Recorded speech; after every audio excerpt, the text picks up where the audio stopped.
Days આપણે stock specific ઘણા બધા ન્યૂઝ આવતા જોઈ રહ્યા છે ને એમાંથી પહેલું છે નાયકા અને નાયકામાં આજે આપણે સારી એવી તેજી પણ જોઈ રહ્યા છે. કંપની દ્વારા આવનારા 4 વર્ષ માટેનું પોતાનું વિઝન રજૂ કરવામાં આવ્યું છે ને એ બજારને ઘણું ગમ્યું પણ છે. વધુમાં શું છે વિગત લઈએ અને કેવા લક્ષ્યો રાખ્યા છે તેની પણ માહિતી લઈશું મારા સહયોગી ચાંદની શુક્લા પાસેથી. ચાંદની, જણાવો શું વિઝન બોર્ડ આપ્યું છે નાયકાએ? જી, જેમ તમે જણાવી રહ્યા હતા, એક સ્ટ્રોંગ વિઝન અહીંથી FY30 માટે અહીંથી નાયકા આપી રહ્યું છે, જેમાં 50,000 કરોડના GMVનો લક્ષ્ય એટલે ગ્રોસ મર્ચન્ડાઇઝ વેલ્યુનો અહીંથી ટાર્ગેટ કંપની આપી રહ્યું છે. સાથે રેવન્યુ એબિટાની વાત કરીએ તો 2.5 થી 3 ગણા ગ્રોથ હાંસલ કરવાનું પણ કંપની ટાર્ગેટ રાખી રહ્યું છે. હવે એબિટા 752 કરોડથી અહીંયાથી વધારીને 3,000 થી 3,500 કરોડનું લક્ષ્ય કંપનીએ બનાવ્યું છે.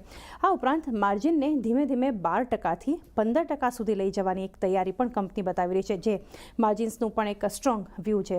ROCE 40%થી વધી અને ફ્રી કેશ ફ્લો 5 થી 6 ગણા કરવાનું લક્ષ્ય કંપનીએ રાખ્યું છે.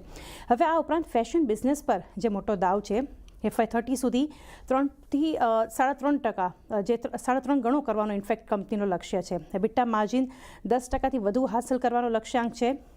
આ ઉપરાંત મેન્સ કેટેગરીમાં 75%થી વધુની ગ્રોથ યોજના છે. નવા ગ્રાહકોની સંખ્યા 90%થી વધુ વધી છે અને નાઇકીના ઈ-કોમર્સ બિઝનેસને કંપની સંભાળશે. હવે હાઉસ ઓફ નાયકાની ઉડાણ એટલે જે કંપનીની ઇન હાઉસ બ્રાન્ડ છે વિધિન બ્યુટી અને ફેશનમાં, એમાં ડોટ એન્ડ કીએ 1,000 કરોડનું NSV પાર કર્યું છે. સાથે હાઉસ ઓફ નાયકાના NSV FY30 સુધી 5,000 કરોડ કરશે. નવા બ્રાન્ડ્સથી 2,000 કરોડ વધારાના કારોબારની એક આશા છે.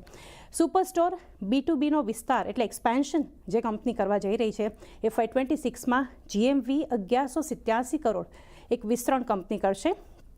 સાથે 4.9 લાખ રિટેલર સાથે 26%નો ગ્રોથ છે. FY30 સુધીમાં 3,500 કરોડ રૂપિયા GMVનો લક્ષ્યાંક પણ કંપની આપી રહ્યું છે. આ ઉપરાંત 10 લાખથી વધારે રિટેલર્સને જોડવાની કંપનીની અહીંથી તૈયારી છે. 19,000 પિનકોડ સુધી વિસ્તરણ એક્સપેન્શનનું કંપની ઘણું સ્ટ્રોંગ પ્લાન છે. 19,000 પિનકોડ સુધી કંપની તૈયારી બતાવી રહી છે અને FY30 સુધી બ્રેક એવનનું લક્ષ્ય પણ કંપની રાખી રહી છે. એટલે ઓવરઓલ જોવા જઈએ તો FY30 સુધીનું જે એક સ્ટ્રોંગ લક્ષ્યાંક કંપની બધા જ ફ્રન્ટ પર આપી રહી છે, એ ઘણું સ્ટ્રોંગ અને પોઝિટિવ આજે સાબિત થઈ રહ્યું છે.